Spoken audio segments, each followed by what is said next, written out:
Welcome to History with Herodotus, where we embark on a journey through the annals of time, exploring the intricate tapestry of human civilization. Today, we find ourselves at the threshold of a fascinating tale, one that unfolds in the heart of Central Asia, amidst the vast expanse of the Silk Road. Our destination is ancient Samarkand, a city whose very name evokes images of grandeur, mystery, and timeless beauty. The region that would eventually give rise to ancient Samarkand has been inhabited since the Neolithic period, with archaeological evidence pointing to a thriving agricultural community along the banks of the Zarafshan River. It was here, in the fertile valleys and oases of Sobdiana, that the earliest settlers laid the foundations for a rich cultural heritage, one that would be shaped by the confluence of Persian, Greek, Chinese, and Indian influences. The Achaemenids brought with them a sophisticated system of governance, a network of roads, and a culture that was both cosmopolitan and tolerant. It was during this period that the city of Maracanda, as Samarkanda was then known, began to take shape, emerging as a major urban center and a key stopping point for merchants and travelers along the Silk Road. As we delve deeper into the history of ancient Samarkand, we find ourselves in the midst of a complex web of alliances and rivalries, with various tribes and city-states vying for power in the region. The Sogdians, a people known for their skill in trade and commerce, played a significant role in shaping the early history of Samarkand, establishing a network of trade routes that connected the city to the wider world. Meanwhile, the Persian Empire, under the rule of Darius I, continued to exert its influence over the region, leaving an indelible mark on the culture and architecture of ancient Samarkand. The arrival of Alexander the Great in 329 BCE marked a significant turning point in the history of ancient Samarkand. The Macedonian conquerors' campaigns in Central Asia had far-reaching consequences, introducing Greek culture and language to the region and paving the way for the establishment of a new era of Hellenistic rule. The city of Maracanda, now renamed Alexandria on the Zarafshan, became an important center of learning and culture, attracting scholars and philosophers from across the ancient world. As the Hellenistic era unfolded in ancient Samarkand, the city continued to thrive as a center of learning and culture, with the Greek language and philosophy leaving an indelible mark on the region.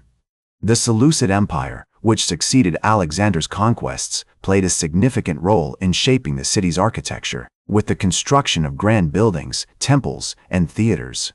One notable example is the Temple of Zeus, built during the reign of Seleucus I Nicator, which showcased the blending of Greek and Persian architectural styles. The city's strategic location along the Silk Road ensured that it remained a hub of trade and commerce, with merchants from as far as China and India flocking to its bustling markets. In 250 BCE, the Greco-Bactrian kingdom was established, with ancient Samarkand as one of its key cities. This period saw a resurgence in Greek culture, with the city becoming a center of philosophical and scientific inquiry. The mathematician and astronomer Hipparchus, who lived during this time, is said to have made significant contributions to the field of trigonometry, and his works would later influence Islamic scholars such as al-Biruni. As the Greco-Bactrian kingdom expanded, ancient Samarkand found itself at the crossroads of a vibrant cultural exchange, with Buddhist monks from India, Zoroastrian priests from Persia, and Greek philosophers, all contributing to the city's rich intellectual tapestry. The arrival of the Kushan Empire in the 1st century CE marked another significant turning point in the history of ancient Samarkand.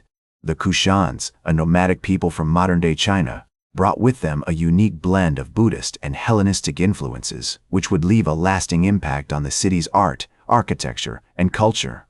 The construction of the magnificent Temple of Borobudur, with its intricate carvings and statues of Buddha, is a testament to the Kushans' patronage of Buddhism in the region. As the Kushan Empire expanded, ancient Samarkand became an important center of Buddhist learning, attracting scholars such as Vasubandhu, who would later become one of the most influential Buddhist thinkers of his time.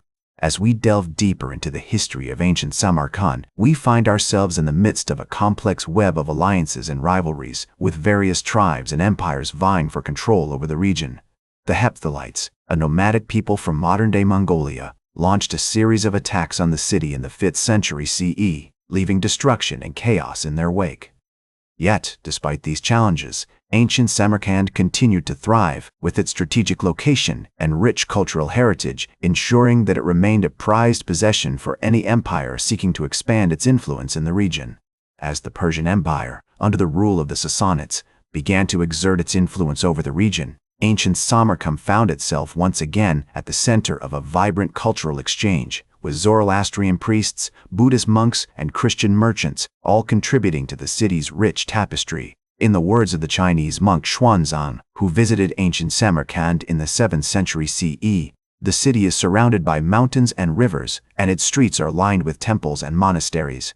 The people are devout and learned, and the air is filled with the sound of chanting and debate. As we explore the history of ancient Samarkand, we find ourselves drawn into a world of vibrant colors, sounds, and smells, where scholars and merchants, monks and priests, all came together to create one of the most fascinating cities of the ancient world. The city's famous paper mill, established during this period, produced some of the finest paper in the region, which was highly prized by scholars and scribes for its quality and durability. The Arab conquest of ancient Samarkand in 712 CE marked another significant turning point in the city's history, as Islam began to make its presence felt in the region.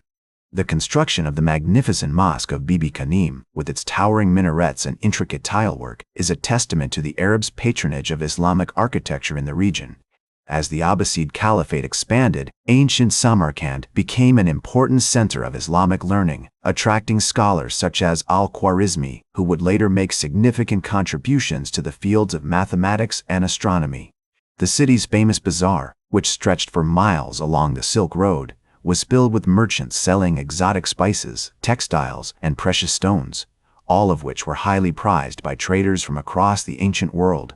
As the Abbasid Caliphate continued to exert its influence over ancient Samarkand, the city remained a vibrant center of Islamic learning and culture, attracting scholars and merchants from across the ancient world. The city's famous bazaar, which stretched for miles along the Silk Road, was filled with exotic spices, textiles, and precious stones, all of which were highly prized by traders from across the region. One of the most notable scholars to emerge from ancient Samarkand during this period was Ibn Sina, also known as Avicenna, who would go on to become one of the most influential thinkers of the Islamic Golden Age. As the centuries passed, ancient Samarkand continued to thrive, with its strategic location and rich cultural heritage ensuring that it remained a prized possession for any empire seeking to expand its influence in the region. However, the city's fortunes began to decline with the arrival of Genghis Khan and the Mongol Empire in the 13th century. The city was sacked and destroyed, leaving many of its inhabitants dead or displaced. Despite this devastation, ancient Samarkand was eventually rebuilt, and it continued to play an important role in the region as a center of trade and culture. In the words of the famous traveler Marco Polo, who visited ancient Samarkand in the 13th century, "The city is a marvel of beauty and grandeur, with its mosques, madrasas, and caravanserais." As the centuries passed, ancient Samarkand continued to evolve, with the city becoming an important center of Timurid culture under the rule of Tamerlane in the 14th century. The city's famous Registan Square, which was built during this period, is a testament to the Timurids' patronage of architecture and art. Today, ancient Samarkand is remembered as one of the most fascinating cities of the ancient world, with its rich cultural heritage and strategic location, ensuring that it remains an important part of our shared history. The city's influence can be seen in the many cultures that have been shaped by its history, from the Islamic Golden Age to the modern-day Republic of Uzbekistan. From its humble beginnings as a small trading post on the Silk Road to its rise as a major center of Islamic learning and culture, ancient Samarkand has left an indelible mark on the world. As the great historian Edward Gibbon once said, "The history of empires is a history of the human condition, and ancient Samarkand is a testament to the enduring power of human creativity and perseverance." That's all for today's History with Herodotus. Remember to like, share, and subscribe, and until next time, remember that, to understand the present, we must first understand the past.